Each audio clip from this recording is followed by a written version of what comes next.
은혜 받으실 하나님 말씀은 신약성경 누가복음 18장 9절로 14절 말씀입니다. 또 자기를 이롭다고 믿고 다른 사람을 멸시하는 자들에게 이 비유로 말씀하시되, 두 사람이 기도하러 성전에 올라가니 하나는 바리새인이요 하나는 세리라. 바리새인은 서서 따로 기도하여 가로되, 하나님이여, 나는 다른 사람들 곧 토색, 불의, 간음을 하는 자들과 같지 아니하고 이 세리와도 같지 아니함을 감사하나이다. 나는 일회에 2번씩 금식하고 또 소득의 11조를 드리나이다 하고, 세리는 멀리 서서 감히 눈을 들어 하늘을 우러러 보지도 못하고 다만 가슴을 치며 가로되, 하나님이여, 불쌍히 여기옵소서. 나는 죄인이로소이다 하였느니라. 내가 너에게 이르노니 이 사람이 저보다 이롭다 하심을 받고 집에 내려갔느니라. 무릇 자기를 높이는 자는 낮아지고 자기를 낮추는 자는 높아지리라 하시니라. 아멘.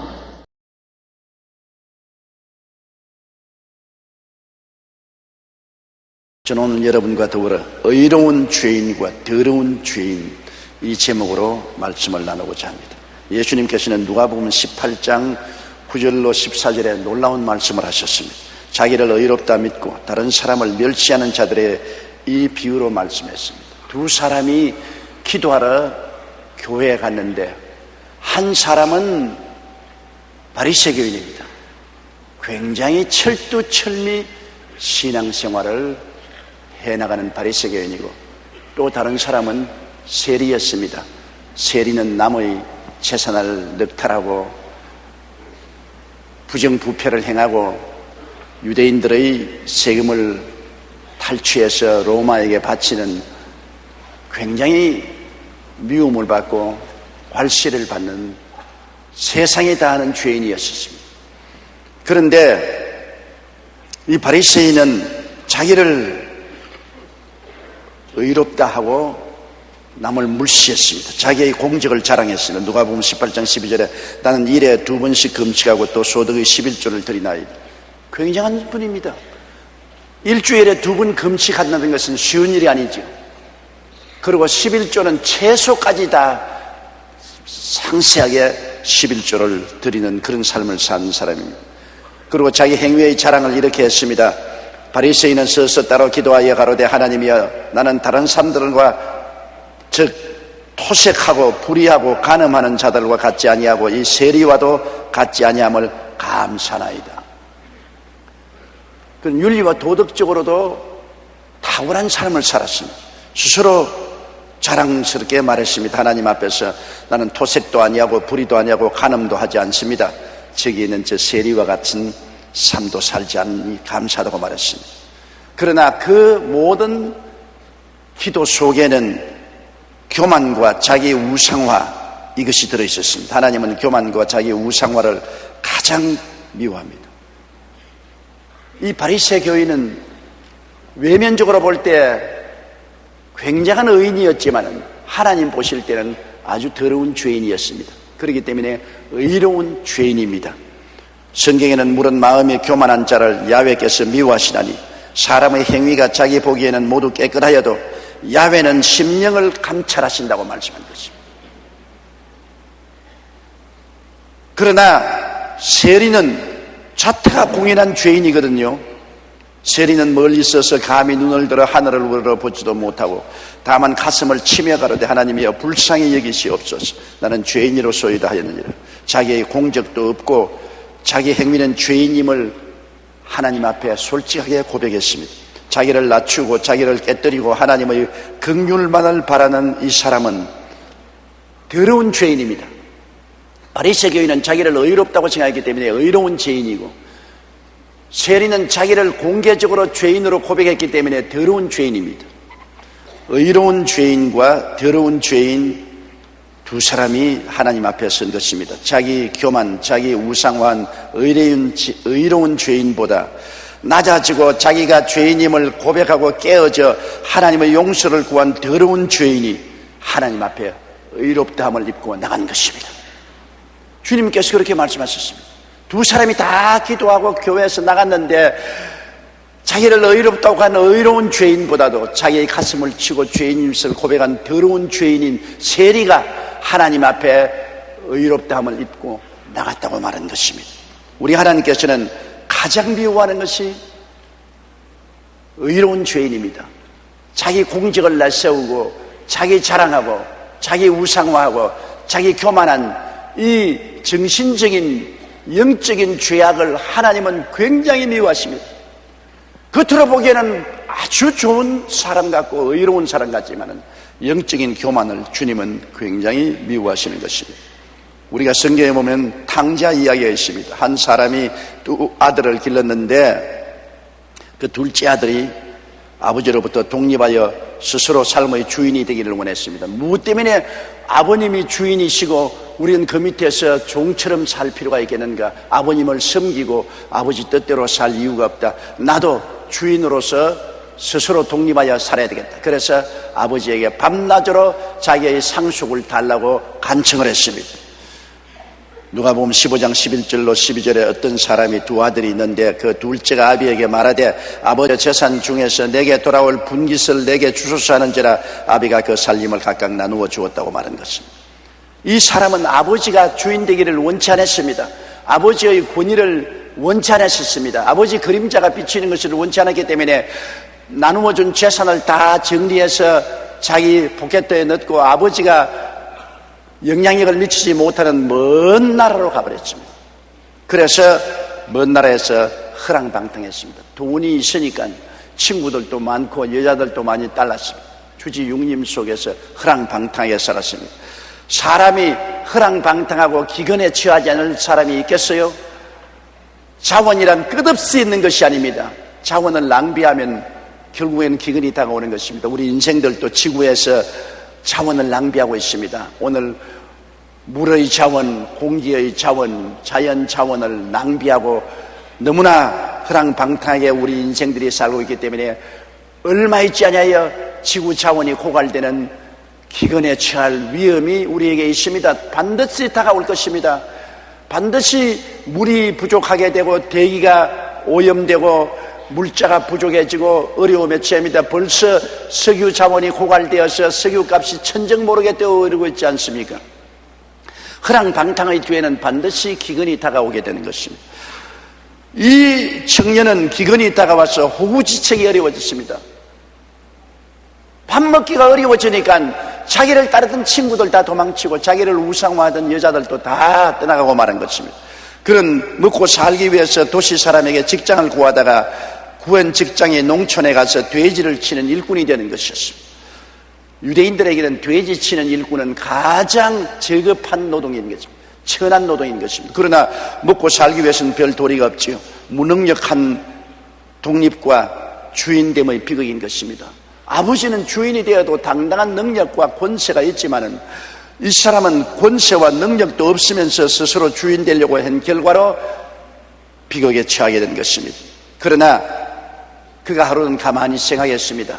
나는 비록 아버지를 배반하고 먼 나라에 와서 허랑방탕하고 음란하고 방탕에 지나여 죽게 되었으나 우리 아버지 집에는 먹을 것이 풍족한 품꾼들이 얼마나 많은고 나는 여기서 줄여 죽는데 내가 돌아가서 아버지께 회개하고 하늘과 아버지께 죄를 지었사오니 아들이라 일컬음을 받지 못하겠습니다.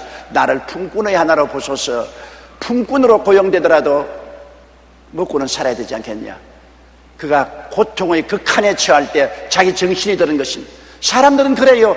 등 따쓰고 배부를 때는 자기 정신이 안 들지만은 고통스럽고 괴로우면 자기 처지를 생각하게 되고 정신이 들게 되고 정상적으로 생각하게 되는 것입니다. 그래서 이 탕자는 회개하고 귀향길에 올랐습니다. 깨어지고 항복하고 전적으로 아버지의 다스림에 의지하기로 작정한 것입니다. 누가복음 15장 18절로 19절에 내가 일어나 아버지께 가서 이르기를 아버지여 내가 하늘과 아버지께 죄를 얻었사오니 지금부터는 아버지의 아들이라 일컬음을 감당치 못하겠나이다. 나를 품꾼의 하나로 보소서. 사람이 낮아지면 살 길이 보이는 것입니다. 교만하고 오만해서 당당하여 나도 아버지처럼 주인 되겠다고 할 때는 아무런 지혜와 총명이 없었어요. 그는 아버지를 멀리 떠나 허랑방탕하다가 이제는 굶어 죽게 되니까 정신이 번쩍 들어 정상적인 생각을 하게 되는 것입니다. 70년대 한 인기 가수가 대마초를 피우다가 걸려서 감옥에 들어가게 되었습니다. 그는 감옥에서 3개월 동안 복역했는데 그곳에서 한 사형수의 전도를 받았습니다. 이 사형수가 어찌나 진지하게 복음을 전하였던지 그 태도에 감동을 받아 그는 예수님을 영접했습니다. 얼마 후 그가 형기를 마치고 출소하게 되자 사형수는 그에게 다가와 이렇게 말했습니다. 밖에 나가면 내가 세상에서 예수님을 위해 못다한 목까지 일해주세요. 이 가수는 대마초 사건으로 감옥에 들어가기 전까지는 스스로를 아주 착한 사람으로 생각했습니다. 나만 참 착한 사람 나오라 해라, 그런 소리를 했습니다. 그러나 사형수를 만나 전도를 받고 복음을 들으면서 점차 자신이 얼마나 추악한 죄인인 것을 깨달았습니다. 자신에 대해 절망한 후에야 비로소 하나님께 돌아왔던 것입니다. 그 후 그는 신학을 공부해서 현재 미국에서 목회를 하고 있습니다. 여러분, 왜 사형수가 구원받기 쉬운지 아십니까? 사형수는 사형 은도를 받고 난 다음 자신에 대해서 절망했을 때 소망의 원한 되시는 하나님을 찾게 되는 것입니다. 왜 감옥에 들어가면 밖에 있을 때보다 예수 믿기가 쉬운지 아십니까? 감방에 갇혀 있다 보면 자신에 대해 절망한 가능성이 많기 때문인 것입니다. 자기가 잘났다고 생각하면 자기를 건져줄 자를 찾지 않습니다. 자기가 절망했을 때는 자기를 건져줄 자를 찾게 되는 것입니다. 이 가수도 한창 인기를 얻고 활동할 때는 스스로 대단한 사람으로 여겼다가 감옥에 갇혀 절망스러운 상황에 처하게 되자 깨어지고 항복해서 예수를 믿게 되고 신학을 공부하고 목사까지 된 것입니다. 인간은 비참한 상황에 처하여 깨어지고 항복해야 비로소 아버지 하나님께로 돌아오는 것입니다. 이 탕자도 비참한 상황에 처해서 헐벗고 굶주리게 되고 돼지의 지음 열매를 먹으려고 해도 그것도 충분히 먹지 못하는 상황에 처하자 깨어져서 자기를 올바르게 직시하고 회개하게 된 것입니다. 시편 34편 18절에 야훼는 마음이 상한 자에게 가까이 하시고 중심에 통회하는 자를 구원하시는도다. 이사야 55장 6절로 7절에 너희는 야훼를 만날 만할 때 찾으라. 가까이 계실 때 그를 부르라. 악인은 그 길을 불의한 자는 그 생각을 버리고 야훼께로 돌아오라. 그리하면 그가 긍휼히 여기시리라. 우리 하나님께로 나오라. 그가 널리 용서하시리라. 자기의 죄를 숨기는 자는 형통하지 못하나 자기의 죄를 고백하는 자는 용서를 받습니다. D.L. 무디가 그런 말을 했습니다. 사람이 자기 죄를 자꾸 덮으면 언제고 덮은 것이 벗겨지고 죄가 백일천하에 드러나지만은 자기 죄를 예수님께 회개하면 예수님이 보혈로 씻어버리기 때문에 나중에는 흔적도 없이 사라진다고 말한 것입니다. 그러므로 죄악을 감추려고 덮는 자는 어리석은 사람인 것입니다. 예수님 보혈로 죄를 씻는 자는 지혜로운 사람인 것입니다. 이 탕자가 아버지께로 돌아올 때 아버지가 이 탕자를 어떻게 대해주었습니까? 아버지의 절대적인 무조건 사랑을 보여준 것입니다. 누가복음 15장 20절에 이에 일어나서 아버지께로 돌아가니라. 아직도 상거가 먼데 아버지가 저를 보고 측은히 여겨 달려가 목을 안고 입을 맞추니라.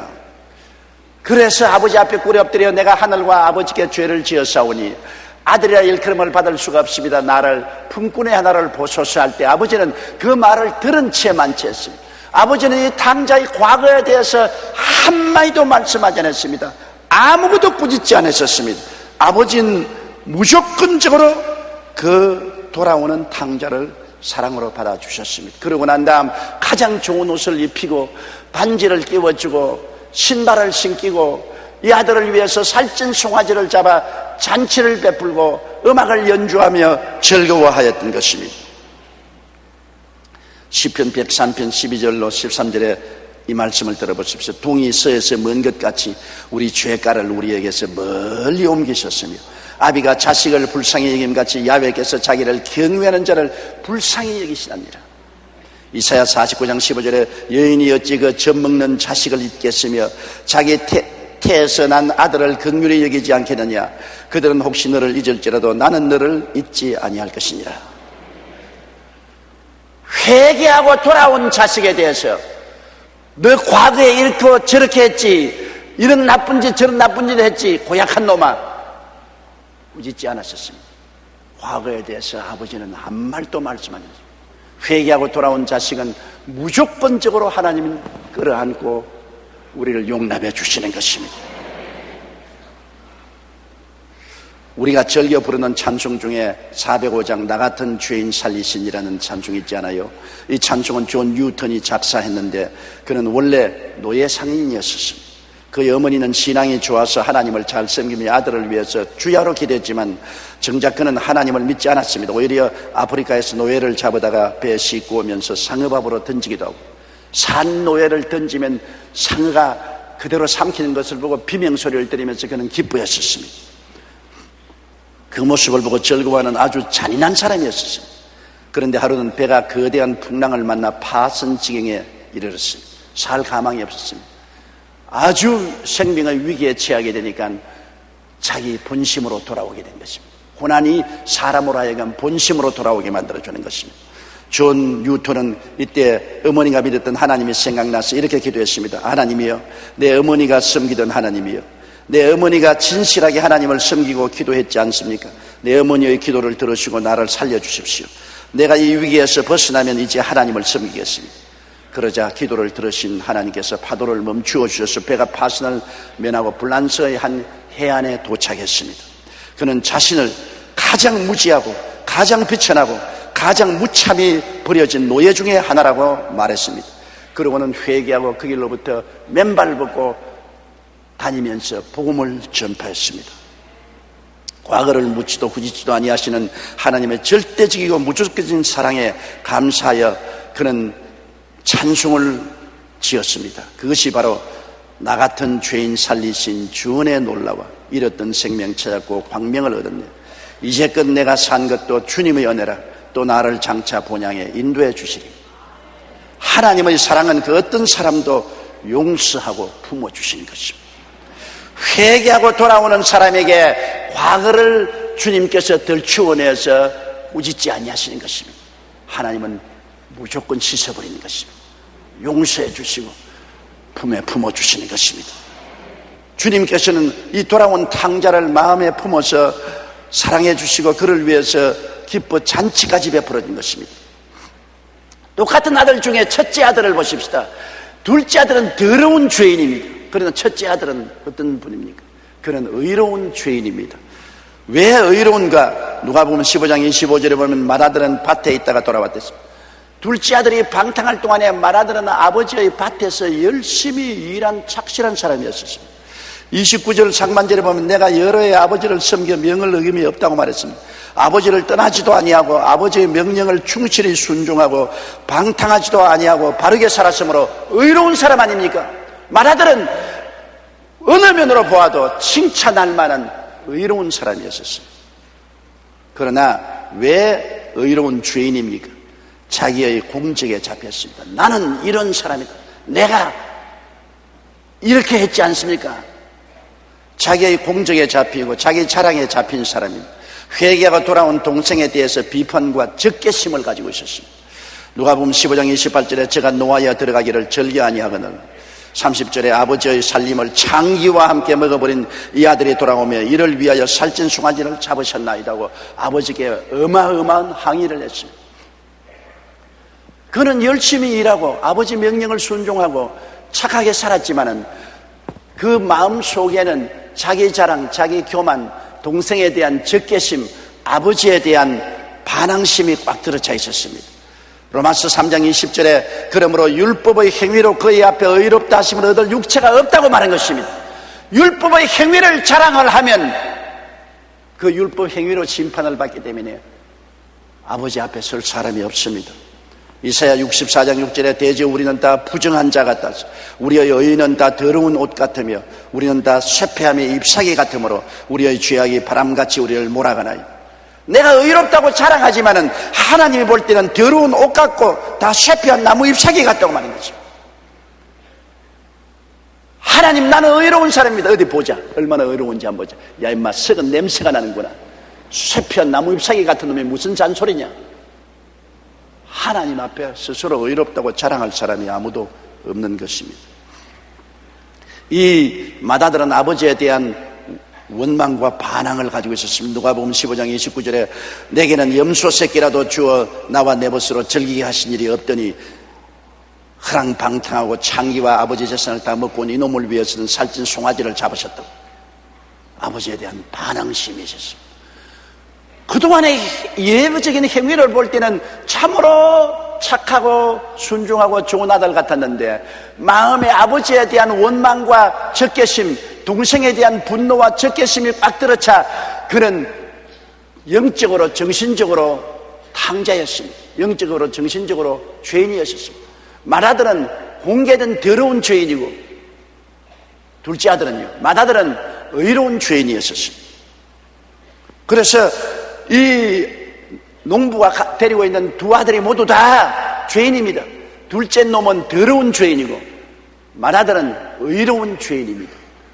그런데 이 더러운 죄인과 의로운 죄인 둘 중에 누구를 아버지가 더 사랑하겠습니까? 더러운 죄인은 아예 백일천하의 더러운 죄인이요, 나는 자격이 없으니 품꾼의 하나로 봐달라고 깨어져서 무릎을 꿇었고, 의로운 죄인인 맏아들은 나는 의롭고 나는 충성했고 나는 아버지를 잘 섬기는데 날 좀 보소, 나는 어떠한 사람입니까?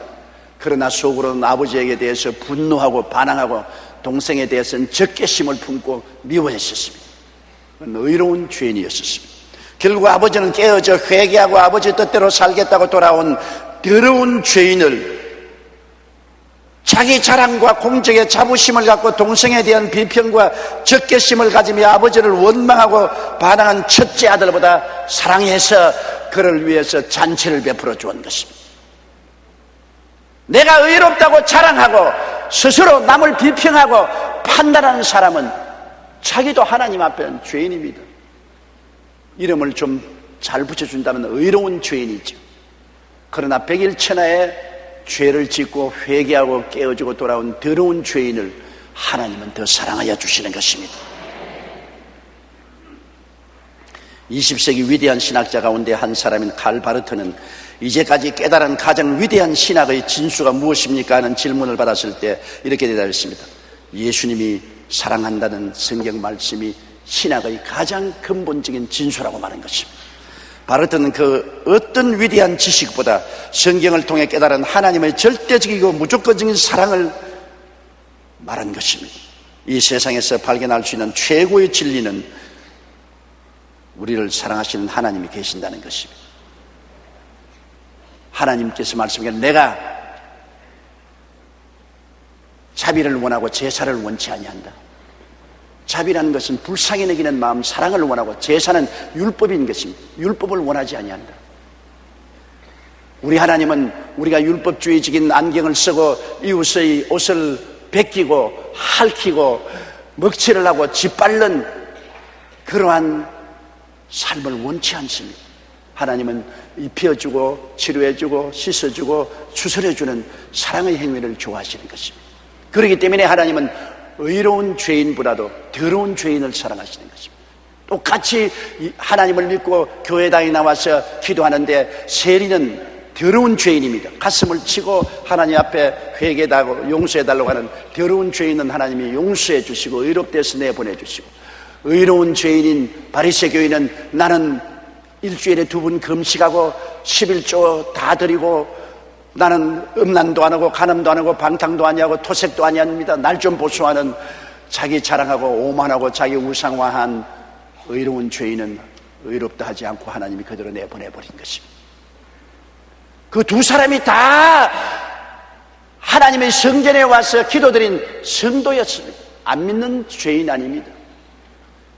다 같이 주여 주여 이름을 부르지만은 정신적인 죄를 하나님은 육체적인 죄보다도 더 무섭게 처리하는 것입니다. 내적으로 교만하고 오만하고 자기 자랑하고 이웃을 비평하고 판단한 그 죄를 백일천하에 드러난 죄를 짓고 회개하는 그 죄보다 더 미워하시는 것입니다. 우리는 하나님 앞에 어떻게 살아야 될 것입니까? 우리는 우리가 스스로 의롭다고 업적과 공적이 있다고 자기를 내세우면 절대로 안 됩니다. 그렇게 하면 첫째 아들처럼 의로운 죄인이 되어 하나님께 외면을 당해버리고 마는 것입니다. 둘째 아들 위해서 잔치를 베풀어 하는데 맏아들은 안 들어오지 않아요. 아버지와 사람들이 모여 너무 기뻐하고 둘째 아들이 성하게 돌아온 것을 즐거워하는 그 잔치상에 의로운 죄인은 안 들어갔습니다. 나 같은 의로운 사람이 저 더러운 놈들 모여서 잔치 안에 내가 들어가겠냐? 안 들어갔습니다. 우리 자신이 더러운 죄인임을 고백하고 자기를 완전히 깨뜨리고 하나님께 전적으로 항구하고 나오면 하나님이 품에 품어주시는 것입니다. 교만하면 버림당합니다. 자기를 바라보는 눈을 돌이켜 하나님만 바라보아야 되는 것입니다. 이러한 우화를 읽어보고 제가 웃었습니다. 어느 연못에 개구리들이 살고 있었는데 그들은 늘 하늘을 마음껏 날아다니는 황새를 부려보았습니다. 그런데 하루는 그 중에 좀 똑똑한 개구리 한 마리가 기가 막힌 아이디어를 생각해냈습니다. 황새를 이용해서 하늘을 한번 날아보자는 것입니다. 그래서 황새를 찾아가서 이렇게 부탁을 했습니다. 황새님, 당신이 나뭇가지 한쪽 끝을 물고 내가 한쪽 끝을 물면 나도 하늘을 날을 수 있으니 한 번만 나를 도와주십시오. 그 황새가 그 제안을 받아들였어요. 나무가지 한쪽 끝은 황새가 물고 한쪽 끝은 개구리가 물었어. 황새가 싹 날아오니까 개구리가 나무에 달려서 확 하늘로 올라갔어. 보니 기분이 보통 좋지 않거든요. 개구리는 꿈만 같았습니다. 그런데 땅에 모여있는 개구리 친구들이 하늘을 쳐다보고 이야 정말 근사하다, 정말 놀랍다, 저런 위대한 아이디어를 누가 내놓았냐. 그 날아가던 개구리가 너무나 자기가 자랑스러웠어. 내가 그 아이디어를 내놓았다. 입을 벌리자마자 나무에서 떨어져서 땅에서 박살이나 죽어버리고 마는 것입니다. 자기 자랑만 안 했으면 끝까지 나무를 물고 있었으면 한 바퀴 돌고 잘 내려왔을 것인데 밑에 개구리들이 저건 누구 아이디어냐, 와 위대하다니까 자기 자랑하고 싶어가지고서 내 아이디어다. 그만 떨어졌어. 저는 그 이야기를 읽고 굉장히 마음에 감격을 느꼈습니다. 자랑 한마디가 자기의 운명을 파멸로 이끌어 갔다는 것입니다. 아무리 하나님이 높여서 하늘을 날게 해 주실지라도 자기 자랑 한마디면 그로부터 파탄에 이르게 되는 것입니다. 우리는 오직 하나님의 은혜로 사는 사람들입니다. 이 사실을 잊고 자기를 자랑하면 결국 개구리처럼 파멸하고 마는 것입니다. 여러분, 요한 1장 8절로 9절에 만일 우리가 죄 없다 하면 스스로 속이고 또 진리가 우리 속에 있지 아니할 것이요 만일 우리가 우리 죄를 자백하면 저는 미쁘시고 이루사 우리 죄를 사하시며 모든 불의에서 깨끗하게 해주신다고 하는 것입니다. 바리새 교인처럼 자기는 죄인 아니라고 할 때 더 큰 죄인이고 세리와 같이 가슴을 치고 죄인이라고 회개할 때 하나님은 깨끗하게 하시고 의롭게 만들어 주시는 거죠. 탕자 중 둘째 아들처럼 자기가 더러운 죄인인 것을 고백할 때 아버지는 품어주시고 잔치를 베풀어 주시지만은 자기는 방탕하지 않고 의로운 자라고 주장하는 맏아들 의로운 죄인은 멀리 해버리고 마는 것입니다.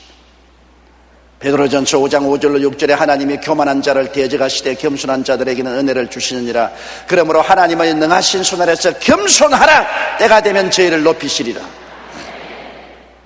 그러므로 우리가 의지할 것은 하나님의 무조건적 사랑입니다. 하나님이 조건부로 사랑을 하면 하나님의 조건에 해당할 수 있는 사람은 아무도 없습니다. 하늘보다 더 높고 더 청명한 하나님 앞에 우리가 무슨 조건으로 설 수 있단 말이겠습니까? 죄악으로 문둥이처럼 더러워지고 부패하고 쇠폐한 나무 잎사귀 같은 우리가 하나님 앞에 무슨 조건으로 설 수 있단 말인 것입니까? 요한복음 3장 16절 말씀처럼 하나님이 세상을 이처럼 사랑하사 독생자를 주셨으니 이는 저를 믿는 자마다 멸망치 않고 영생을 얻게 하려 하십니다. 그게 조건이 없습니다. 믿는 자, 남녀 노유 빈부 귀천할 것 없이 믿는 자를 주님이 구원하겠다고 하는 것입니다. 로마서 5장 8절에 우리가 아직 죄인 되었을 때 그리스도께서 우리를 위하여 죽으심으로 하나님께서 우리에 대한 자기의 사랑을 확정하시나니라. 어느 부흥 집회에서 한 흑인이 하나님의 구원하시는 은총에 대해서 간증을 했습니다. 그는 하나님께서 어떻게 자신의 마음을 움직이시고 죄의 굴레와 죄책감에서 해방시켰는가에 대하여 말했습니다. 또한 예수 그리스도께서 베풀으신 은혜에 대해서도 말했습니다. 그러나 자신이 한 행동이나 노력에 대해서는 한마디도 언급하지 않았습니다. 그러자 율법주의적인 사고방식을 가지고 있던 사회자가 그 형제에게 물었습니다. 지금 간증해 주신 형제님께서는 자신이 받은 구원에 대해서 하나님이 맡으신 역할만을 말씀해 주셨습니다. 제 경험에 비추어 보면 하나님께서 구원하시기 전에 인간이 해야 할 노력이 있습니다. 형제님, 당신의 경우는 어떻습니까? 하나님이 구원하시기까지 당신은 어떤 노력을 하셨습니까? 그러자 간증을 했던 사람이 즉각 자리에서 일어나서 이렇게 말했습니다. 아, 참, 내가 한 일에 대해서 말씀드리는 것을 깜빡 잊어버렸습니다. 30년이 넘는 세월 동안 내가 한 일은 하나님으로부터 멀리 도망쳐 다니며 죄 짓는 것밖에 없었습니다. 이것이 바로 구원에 이르기 위해 내가 노력했던 노력입니다. 그러나 하나님께서는 도망다니는 나를 끝까지 쫓아다녔고 결국 나를 구원하셨습니다. 내가 한 일은 아무것도 없이 도망친 것밖에 없습니다. 우리가 구원받기 위해 한 것은 죄 지은 것 빼고는 아무것도 없어요. 무슨 자격으로 구원받았습니까? 죄 지은 것밖에 뭐가 있습니까? 내가 하나님의 사랑과 자비를 받을 만한 자격이 있나요? 한 일 없습니다. 하나님의 무조건적인 사랑과 예수님의 은혜로 우리가 구원받은 것입니다. 조건이 붙으면 우리는 버림받을 수밖에 없습니다. 하나님은 회개하고 나오기만 하면 무조건적으로 포용하십니다. 둘째 아들이 하늘과 아버지께 죄를 지어사오니 아들의 일컬음을 받지 못하겠나이다. 나를 품꾼의 하나로 보소서 할 때 아버지는 그 말을 듣지도 아니하고 과거를 묻지도 아니하고 따지도 아니했습니다. 그냥 끌어안고 입 맞추고 좋은 옷을 입혀라, 가락지를 끼워라, 신발을 신겨라, 이 아들은 죽었다가 살아나고 이렇다가 얻었으니 잔치를 베풀어라. 조건 없습니다. 회개하지 않고 세상에 사는 사람들이 하나님의 심판을 받았죠. 자기를 의롭다 하고 어시되면서 하나님 앞에 자랑하면 하나님의 율법의 벽에 부딪히지요. 회개하는 자에게는 무조건 하나님의 사랑이 나타나겠다는 것입니다. 회개하고 돌아오는 사람에게는 예수님의 한없으신 은혜를 받게 될 것입니다. 에베소 2장 8절로 9절에 너희가 그 은혜를 인하여 믿음으로 말미암아 구원을 얻나니 이것이 우리에게서 난 것이 아니요 하나님의 선물이라. 행위에서 난 것이 아니 누구든지 자랑치 못하게 하려 함이라. 우리가 잘 아는 성 프란시스코의 일화 중에 이런 이야기가 있습니다. 그의 제자 한 사람이 기도하는 중에 환상으로 천국을 구경했는데 그곳에 크고 작은 보좌들이 쭉 늘어 있는데 그 중에서 유달리 크고 화려한 한 보좌가 눈에 띄었습니다. 그는 천사에게 이 보좌가 누구의 것이냐고 물었습니다. 천사는 세상에서 가장 겸손한 프란시스코의 것이라고 대답했습니다. 제자는 프란시스코가 자기의 스승이지만 너무나 멋진 보좌를 보고 시샘이 났습니다. 그래서 하루는 성 프란시스코가 얼마나 겸손한 사람인지 알아보려고 선생님은 자신을 어떤 사람이라고 생각합니까? 그렇게 물었습니다. 그러자 뜻밖에도 성 프란시스코는 나는 세상에서 가장 악한 사람이지 가장 큰 죄인이야 라고 대답했습니다. 뭐라고요? 선생님, 그것은 위선이요 거짓입니다. 세상에 얼마나 나쁜 사람이 많이 있는데 선생님께서 가장 큰 죄인이라고 말하십니까? 그것은 거짓말입니다. 그러자 성 프란시스코는 정색을 하고 다시 이렇게 말했습니다. 자네가 나를 잘 몰라서 그러네. 나는 참으로 큰 죄인이야. 만일 하나님께서 내게 베푸신 그 큰 은혜를 다른 사람에게 베푸셨다면 그들은 나보다 훨씬 훌륭한 사람들이 되었을 것일지. 오늘의 내가 있는 것은 오직 하나님의 은혜일지. 프란시스코는 철저히 자신을 하나님 앞에 낮추고 살았습니다. 그 결과 하나님께서 그를 기독교 역사상 손꼽히는 성자로 만들어주신 것입니다. 우리가 스스로 죄인임을 고백하고 자기를 완전히 깨뜨리고 하나님 앞에 항복하고 나아가면 하나님께서 우리를 거룩하고 의롭고 사랑받는 자녀로 만들어주시는 것입니다. 그리고 성령님을 거룩히 하는 역사밖에 없습니다. 우리 힘으로 거룩하게 되나요? 율법의 짐이 얼마나 무거운데 우리가 걸머질 수 있나요? 못 짊어집니다. 어린아이에게 배 한 가마니를 걸머지라면 죽으란 말인 것입니다. 지게를 만들어주고 배 한 가마니를 지게 싣고 어린아이 보고 치고 걸어가라면 갈 수가 없습니다. 율법이 우리 육신이 약해서 우리가 못합니다. 그러므로 하나님께서는 우리에게 성령을 보내주셔서 성령이 우리를 도와서 짐을 짊어지게 만들어 주시는 것입니다. 내가 너희를 고아와 같이 버려주지 않고 너희에게 오리라. 내가 아버지께 구하겠으니 또 다른 보혜사를 너희에게 주사 영원토록 너희와 함께 있게 하시니. 그 보혜사란 말이 바로 우리를 도와주는 분이란 말인 것입니다. 성령이 우리를 도와주셔서 우리가 신앙생활을 할 수 있게 만들어주겠다는 것입니다. 영적인 신앙생활에도 도와주시고 마음도 도와주시고 육체의 건강도 생활도 성령이 도와주심으로 우리가 이 땅에서 신앙생활을 할 수 있게 만들어주겠다는 것입니다. 구원은 하나님의 전적인 사랑, 예수님의 전적인 은혜, 그 다음 성령이 우리와 같이 계셔서 도와주심으로 신앙생활을 할 수 있는 것입니다. 갈라디아서 5장 22절로 26절에 오직 성령의 열매는 사랑과 희락과 화평과 오래 참음과 자비와 양선과 충성과 온유와 절제니 이 같은 것을 금지할 법이 없느니라. 그리스도 예수의 사람은 육체와 함께 그 정과 욕심을 십자가에 못 박았느니라. 만일 우리가 성령으로 살면 또한 성령으로 행할지니 헛된 영광을 구하여 서로 격동하고 서로 투기하지 말지라고 하는 것입니다. 우리를 십자가에 못 박고 옛사람을 청산하고 새 사람으로 사는 것이 생각으로는 되지 행동으로는 안 되지 않아요. 성령이 왔어야 될 수가 있는 것입니다. 성령이 그러한 삶을 살게 만들어 주시는 것입니다. 디도서 3장 5절에 우리를 구원하시되 우리의 행한 바 의로운 행위로 말미암지 않고 오직 그의 긍휼하심을 쫓아 중생의 시선과 성령의 새롭게 하심으로 하셨다. 성령이 매일같이 새롭게 만들어주는 것입니다. 성령이 내일은 오늘보다, 다음 달은 금번 달보다, 명년은 금년보다 더 새롭게 만들어주시는 역사를 베풀어 주시는 것입니다. 성령의 역사 없이는 아무것도 안 돼요. 우리는 우리 옛사람 즉 거짓 하나님을 행세하고 자기를 우상화하여 자랑하고 죽여 세우는 의로운 죄인으로 교회에 왔다 갔다 하면서 하나님께 외면당하는 자가 되지 말아야 됩니다. 교회 안 오는 것이 아니요 주여 주여 하고 오면서도 선악과를 따먹고 자기를 하나님 체하는 아담의 그 옛 습관을 그대로 가지고 거짓 하나님 행세하고 자기를 우상화하고 자기 자랑하고 자기의 의로운 척하고 남을 비평하고 평난하고 나는 저 사람 같지 않다, 나는 저 사람 같지 않다, 나는 의롭다, 정신적인 우상 숭배를 하는 이러한 의로운 죄인이 되어서는 안 됩니다. 이는 하나님이 외면해버린 것입니다. 그들의 기도도 외면하고 찬송도 외면합니다.